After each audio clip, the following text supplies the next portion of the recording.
Hello, everyone. Very happy to be here. I hope you could enjoy your lunch and now have some more energy to learn more about Angular. So today we are going to talk about the automated Angular architecture validation with ESLint.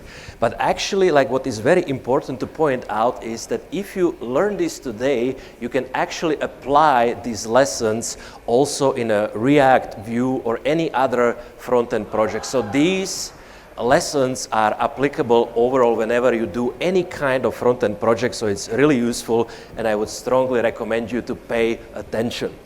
Right, so I think most of us have this experience where we start working on a nice new project, and on that project, you know, we have like the design doc, we have a nice architecture, we know what we are building, it's a green field, we have a great team, and it's very pleasurable to work with. Like, we can ship the features fast, you know, you come home, you feel satisfied, you feel like accomplished, and it's just pleasure to work on such a project. But actually what tends to happen 2-3 years down the line, unfortunately, is that, you know, maybe like your lead software engineer leaves for holidays for 2 weeks, and then of course the salespeople, they sell the features which you don't have and you had to have yesterday, and there have been like some regressions in the production and you have to fix them quickly, and the code base gets dirtier and dirtier, and then it kind of feels like crawling through a swamp. Maybe you come home, you take a shower. It's just not that much fun to work on such a project. And unfortunately what we've seen in practice in many organizations is that there is like a definite flow from this to this without people doing something about that. But to put it more into a technical terms, what it usually means behind the scenes is that like the health of the code base is strongly related to the health of the dependency graph, which means basically imports between your TypeScript files, right? And you can see like very visually that if something is clean, then it's definitely like left to right, you know, it's nicely and organized. And then what tends to happen over time is that you have some like crazier lines. I hope you can see them here. So like those lines are getting a bit more crazy. You can see like some red, which means there is like a circular dependencies between your TypeScript files. So that usually means those are like incorrect imports. And the last one, in the last one, you can barely see any files. It's just crazy lines between them. And this is actually a dependency graph from a real project, which we found at one of our consulting customers. So we definitely would want to learn how we can stay in this happy, shiny world, preferably forever. And this is what we are going to learn today. And by the way, like if you like those pictures, you can use this open source tool called Match, which generates exactly that, and that can be very, very useful if you want to communicate the health of your code base to like some non-technical people in your organization. Because of course, even if you are not technical, if you see crazy lines, if you see that like half of it is red, then that's probably not okay, and then maybe you can get like more budget to clean it up, to refactor, so you can use this tool to get those kind of diagrams.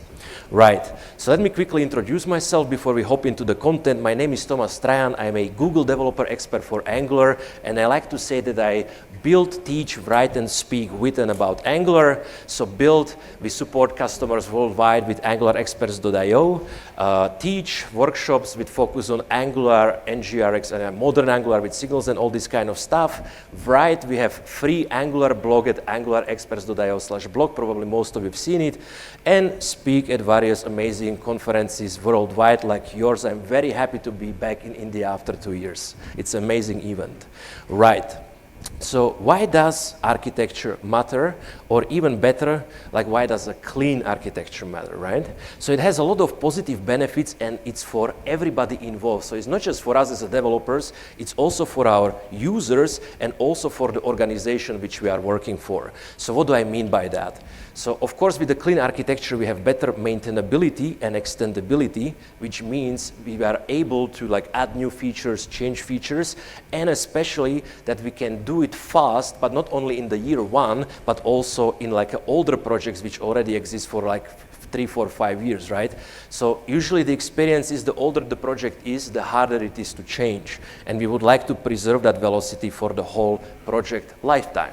Of course, if we have a clean architecture, it will also translate into faster startup time for our users, and also for us as a developers, whenever we make a change and we separate our application in nice, small, isolated, lazy loaded chunks, then we will get faster rebuilds. So, and last but not least, what is often overlooked is that clean architecture gives us isolation guarantees. And this is like very important, and what it basically means is, imagine you have a very large application and you have, let's say, 50 features. If you have clean architecture and all those features are fully isolated, then you have the guarantee that if you are changing one feature, you could not have had impact on 49 rest of the features, which is amazing because you cannot introduce regressions in your production. And also for us, like selfishly, I don't need to understand the whole code base to be able to make those changes. So the less I need to understand, the faster I get the job done. You know, maybe I write on the task 3 hours, but I do it in 1 hour. Great. That's always nice. So everybody wins, right? And of course, the organization wins as well, because then they can quickly react to the changing demands of the market, so you can change and ship features faster. So what could that mean? I mean, everybody structures their Angular application differently, but more or less it will look something like this. Maybe it will have different names, but in every Angular application we have like this eager part where we have some kind of core infrastructure, you know, the authentication state, the user state, the interceptor, maybe some layout which we need to see from the start. And then we usually have like those actual user flows which are implemented as a lazy loaded feature. You know, you go to the product page, you go to the order page, and those should be usually implemented as a lazy loaded feature. And usually we also have some kind of reusable UI components like some, you know, avatar, date picker, product item, whatever have you, right?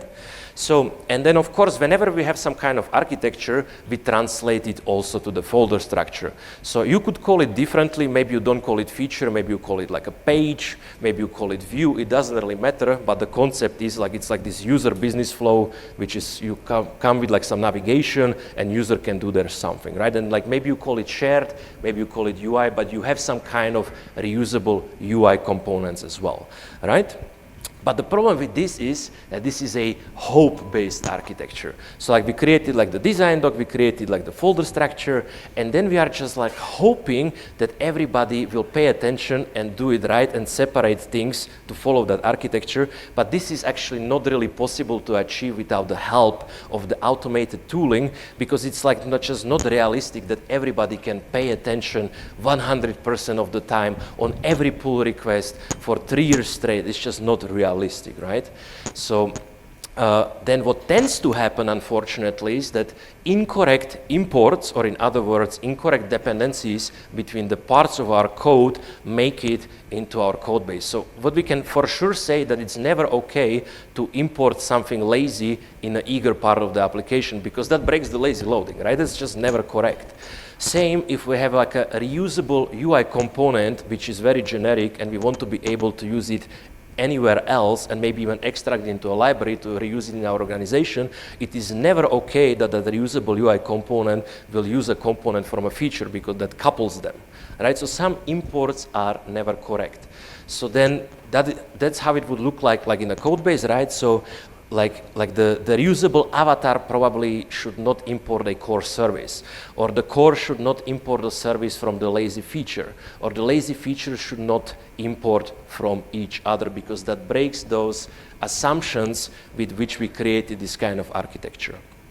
So the hope is great, but folders will look correct, but the wrong imports will make it usually into our code base and couple the code so it becomes less maintainable and harder to extend, because then you get this feeling like, I want to change this one thing, I pull it, and I'm pulling half of the application or maybe the whole of the application, because everything knows about everything else, everything imports from everything else, and that's just not great.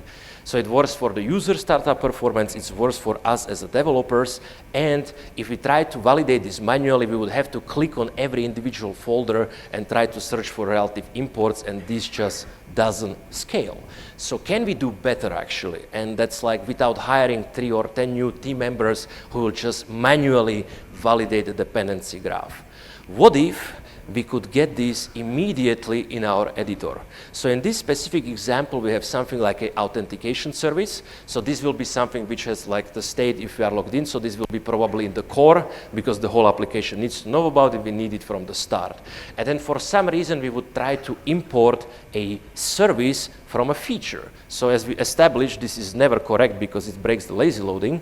So wouldn't it be cool if we got it directly in our editor? Hey, by the way, like this file is in the core and it tries to import from a feature, and we agreed as a team and as an organization that we follow some kind of architecture, and this is never right. So let's fix this. And of course, if you miss it in your editor, if you would create like a pull request on GitHub, GitLab, wherever, you have like some continuous integration pipeline, and that pipeline would not let you merge that code because it's a violation, so you have to fix it so that way it never makes into the main branch, right? So the application stays clean.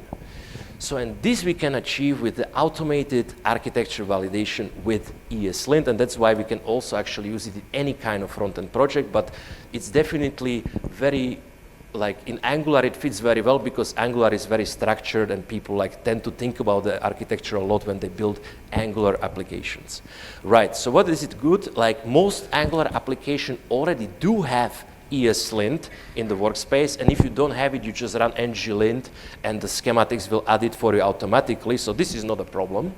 And we can validate the architecture live in the editor and on every merge request as we've seen, so we do not depend on the hope, and we can prevent all those undesirable imports and preserve the isolation. So, and it's not the ESLint itself, the library is called ESLint plugin boundaries, which actually gives us this capability. So it's pretty easy to get started with, as we will see very shortly. And the greatest thing about this is that it works with Angular CLI, so you don't need to have Nix. And there is zero overhead. You do not need to touch your source code. You do not need to specify any kind of config file in like individual folders. You just configure it once in the root ESLint RC or like ESLint JS nowadays, and it will just work. So if you have a new project, you do it once and you can forget about it completely. It will just work forever and guarantee that your application stays clean. So, and the way it works is there are two main systems. So the first is we have to define like those architectural types or building blocks. So like we had there, like we have a core, we have UI, we have feature, right? Maybe we have a layout. And then the second part of the system is that we have rules which govern which part can depend on the other part, right? So let's show how this works in a very minimalistic example, so then you can take what you learned today and apply it in your own projects and build like your own architectural building types which suits the architecture which you already have. So first, and this example which we are going to do today, we'll try to be as realistic as possible. So I think it's fair to say that every single Angular application has to have like an eagerly loaded part and the lazy loaded part. So is there somebody who here does like lazy loading in Angular of your features? All right, good, very good, very good. So, and of course, it will be based on folder structure. So let's define our first two types. We will have a core type, which is eagerly loaded, so like some headless infrastructure code, your authentication service, your user service, your interceptors, all kind of stuff like that. And then we define a feature type, which we establish is the actual like user flows when user comes to like a product page or like an order page. There will be all the business logic and the components and the services and the state management, everything which is only relevant for that feature. All right. So we have the types. Now what are the rules? So with the rules we want to focus on two main things. One is like the preservation of the one-way dependency graph. So that means the eager part cannot consume from lazy, but the lazy can consume from eager, right? And the isolation between the sibling features, because we want to keep those features as isolated as possible, because then maybe we can extract it to a library, share it with like another application, or if it gets like dirty, we can delete the whole feature and rewrite it from scratch, but it will be only this small piece of the code and not like affecting half of our application. So then we can say that core cannot depend or cannot import from the feature. Feature can import from the core. You may want your current user or your roles or whatever, and that the features cannot depend on each other. So if we made a picture out of it, then we see like the eager part, we have a core, the feature can import from core cannot import from feature, and the features cannot import from each other. So this will be like our very simple basic architecture. Now, how can we implement this with this ESLint plugin boundaries? So first of all, like assuming we already have ESLint, if not we just run nglint and the schematics will add it for us, then we need to install these ESLint plugin boundaries and ESLint import resolver TypeScript. And this you will also find in like the documentation of that library, so it's not really that important that you remember this. It's all documented in the like on the README of these ESLint plugin boundaries. And then in our root ESLint config file, so here you may notice that this is ESLint config.js, so this is the newest, the latest ESLint 9. Previously that was JSON, but it's just, you know, slightly different way of writing exactly the same. So we just show like the latest. So this is ESLint 9, this is the root ESLint config.js file, and then for the TypeScript files, we want to import these plugin boundaries and add it to the plugins. And then we have to provide some settings, which is the second library. And again, no need to really focus on this. You will find it in the documentation. And all this does is that the plugin can recognize the dynamic imports which Angular uses whenever you lazy load a feature in your router config, right? So you have there like not the import on the top of the file, you have like load children import as a function call, so that's a dynamic import. And basically this little piece of boilerplate just makes it that it's recognized. But again, this is not important. You will find it in the docs. And then we can also use some kind of preset. So for example, boundaries config strict, but we'll speak more about what this means later. Okay, so we have our boilerplate. We have like the plugin there. So now we can start configuring it. And we said that it has these two main systems. And the first system is to define those architectural types or the architectural building blocks. So as we can see, again, for the TypeScript files, in the settings, we start specifying boundaries elements. And then we have these two types, right? We said we have a type core. So we say, okay, our first architectural type is type core. And then we say that the pattern core. And what this means is that whenever a file has a core folder in its file path, it will be matched as this core architectural building block or architectural type, right? So it will look something like this. So this out service and the user reducer or whatever else, any other TypeScript file which is in the core folder will be correctly recognized as a core building block of our architecture. Great. So now what about the feature? Again, type feature, but the pattern looks slightly differently. As you can see here, we have a feature /star, and then we have yet another line which says capture feature. And what this means is that if we have folders like this, for example, you know, app feature order, app feature dashboard, and then there are components, we do not only match them as belonging to the feature architectural type, but we also can extract the next folder and store it in that variable. So then we can like prevent importing from one feature to another, because then we say only from, like if it's in the dashboard, then it can use stuff from the dashboard, but not from the feature which has a different name like order or a product. So again, this works the way that we specify the pattern /star, and then the next folder will be extracted in that variable, and we will use it shortly when we start defining the rules between these architectural types. Great.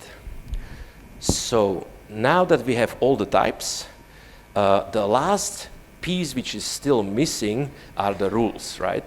So and we already made that picture of what kind of rules we would like to define. So we start defining again in this root ESLint config.js for the TypeScript files. We start to specify like rules. Here we will have like all the other rules, you know, that like Angular, not any, and all this kind of other stuff. And we start defining also rules for the boundaries element types. And of course we say if it's like a violation, it's an error, because people will just ignore the warning, so it has to be error, else it will never get fixed. Been there, done that, and seen it. And then we say that by default, what is not allowed explicitly is disallowed, so that's like a safer preset. And then finally, we can start specifying the rules. So then we say, okay, if if the architectural building block, if the file belongs to the type core, then it can only ever import from another file which is also in the core. So that's fair. And then for the feature we say, okay, if it's a feature, then it can consume from the core. That's fine. Feature is lazy, core is eager, so probably you can get your user from the core in your feature to do something about it. But this is not enough, because we said also that we only want to isolate features between themselves. So we say, okay, feature can consume from core, and it can also consume from feature, but only if it's the same feature. So that's where this variable comes into play, right? We previously extracted the feature name in that variable, and then we can say if the value of that feature variable is the same, then and only then it is allowed. Perfect. So then if we have this in place, and again, we would have this authentication service which is in our core, and we would try to import something from a feature, even though this is probably not so realistic. But if we try to do that, we would get the violation. This file is of type core, and it tries to import from the feature, and the name of the feature is order, and this is just not allowed, so please clean this up. Or if we had like an order service in order feature, which is more realistic, like the people tend to consume components and services between the feature. So we have an order service from the order feature, and we try to import the product service from the product feature. And again, we will get a very descriptive error message. Okay, file is of type feature from the feature order, and it tries to depend on another type, on another file from the type feature, but the feature is the product. So again, we set out to not do something like this, so we have to clean it up. So okay, we code it, but how do we actually solve this? Because I mean, it's good to get this early feedback, but then we actually have to do something about it, right? So, and basically the solution to all those violations is to follow extract one level up rule. So what do I mean? Until now we spoke about the services, but let's now switch it up and let's say those are components, right? So the feature has two components, and this component uses this component. Maybe it's a product list, and that's a product item, and then for some reason this is another feature which is called dashboard, and we also want to show that product item. And of course this will be a violation in our architecture. So the actual solution to do this is to extract it one level up, and in case it's like a component, that where we would extract it is into UI. But probably we don't just move the component, we first have to probably split it up, remove all the business logic which belongs to that product feature. So we have like a product item which stays in the product feature, which has like the feature specific logic, and then we extract like a much smaller, generic, reusable, simpler product item which maybe only provides you with the template and the layout and the basic inputs and outputs, and that one will be extracted to UI because it's reusable, it has only inputs and outputs, it doesn't inject any services, and then both of those features can import that one and depend on that one, right? So it works the same way with the components, it works the same way with the services, it would work the same way also with NGRX state slices. It doesn't matter what it is, you can always solve this violation by the following extract one level up rule. And what the one level up means depends on like exact architecture you have. So in my case, that will be core for the headless stuff and the UI for the reusable components. Now, what if we had, not just like two features, but we had like two applications and they want to use the same component? Well, then one level up would be into a library, right? So there is always some kind of one level up.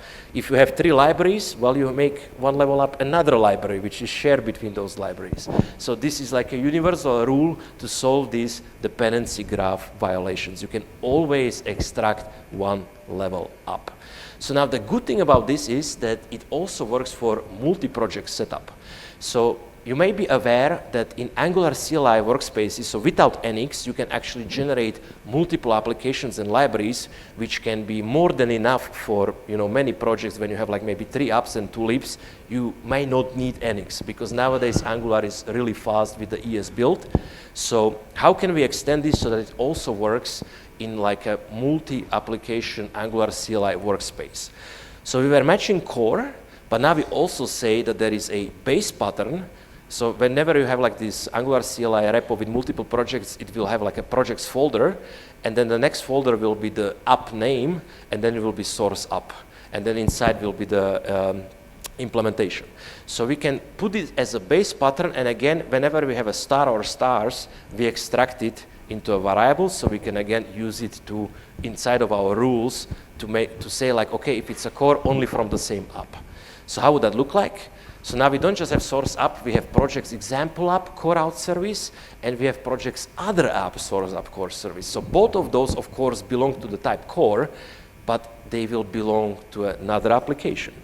So then it will be exactly the same for the feature. So as many types you have, you will just copy paste these two lines, and suddenly you have like a multi-project setup. So now what about the rules, right? We said like core can consume from core. This would allow us to import from another app. That's not good, right? But we already did something like this for the feature, which will give us a hint how we are going to solve that, right? Because we are already extracting the name of the app into a variable. So that means we say, okay, core can import core as long as it's from the same app. And then the feature can import from core from the same app, and from the feature from the same app and from the same feature. So as you can see, you can easily extend this. You can have multiple types. You can have multiple types of libraries, whatever you want to. It's not much of a config, and it's very easy to define. And like the only requirement to make this work is to have some kind of standardized folder structure and like rules which you want to apply between them. Perfect. So with this kind of setup, now we see like this, again, like we have authentication service in a core of one application and the user service in a core of another application. And again, we get a very descriptive error. So both are type core, but the application is different. So this is, of course, not allowed. And how we would solve it? Well, again, extract one level up rule. So we would extract this into a library. So again, of course, it's very easy to extend this to work with the libraries as well. Library is just another type, right? So we say type library, and luckily in Angular it's very easy to recognize because we have project name, and there is either source app or source lib. So it's very easy to recognize what is a library and what is an application. So we define our new type for the library, and again we can extend the rules. Well, core can have from the same app, but also from the library, right? And same for the feature. So you can have, like a single library type, you can have multiple library types, you can have like a core libraries, feature-specific libraries. You can define anything you need and like, and it's really not much of a work, as you can see, it's just a couple of lines of code. So what about the strictness? We already said that there was this preset, boundaries config fail. So the previous examples which we shown would actually fail because every Angular application has, the app component, the main.ts. So what this means is, what this means is that when we put this preset, every single file has to belong to an architectural type. So that means we would have to define a type for app component. We would have to define type for like environment.ts and make it part of the system. And then another good preset is that what was not allowed is disallowed, so you are in full control of how the files are consuming each other in your application. So the journey continues. So I would strongly recommend you to check this out and try to come up with something like this for all the new projects, but it's also possible to add it to existing projects. But of course, most likely the dependency graph will be not so clean as a starting point. We also did that for existing project, and it took a couple of iterations until we cleaned everything up. So the way you can do it, like you define your first two types, first rule between those types, then you clean it up, and then repeat, add another type, add the rules between this other type until you cover everything, and then you can enable strictness and live happily ever after, right? Because the architecture is guaranteed to stay clean. So and when we do these rules, what should we actually aim for, right? So to get the most benefit. So of course, without any rules, we will get this over time. It's almost guaranteed, right? You pull one thing, you pull everything, you get the spaghetti. But this is actually also not good, right? Like if you have too many rules, then at some point it starts to feel like very restricting. You cannot like get the stuff done, and then you say like to your project lead, like, hey, let's disable this. This is not really helping, right? So what if we can have something like this? So imagine like this is your feature, right? We didn't say how the feature should look inside. It can have 15 components and 5 services, and even if they are like a bit dirty, it's not really a problem, as long as it doesn't impact the rest of the application, right? So you want to have like want to like make sure that your high-level architecture stays clean, so you can refactor stuff, you can extract stuff into library, but you not necessarily want to enforce like a very detailed decision like how people should do a specific feature. That usually just leads to like people wanting to disable the whole stuff. So I think this kind of picture like paints it very well. So in that way, you can stay forever here, prevent this, and hopefully never experience something like this, because this really sucked. Like we kind of had to stop. Right. So and if you want to save time, and some of you actually approached me already and knew about this, so I have like an ebook with the opinionated preset of those architectural building types, which is, you know, like new. I keep updating it regularly, 180 pages, 8 years of experience. People seem to like it, including the people you like as well, like Adea. It has this architecture actually with like, that's how the content looks like. So I have a lot of code example, a lot of diagrams, a lot of explanations. People really seem to like it. And if you use Eng India 75, you get 75% off.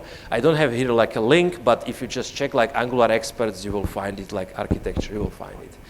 Perfect, and it's until end of the April. So that being said, that was all for me. I hope you enjoyed. I hope you learned how to validate your architecture. I hope you will apply it in your projects. And now let's focus on more amazing Angular content from other speakers for the rest of the day. Thank you very much for your attention. Until next time, see you.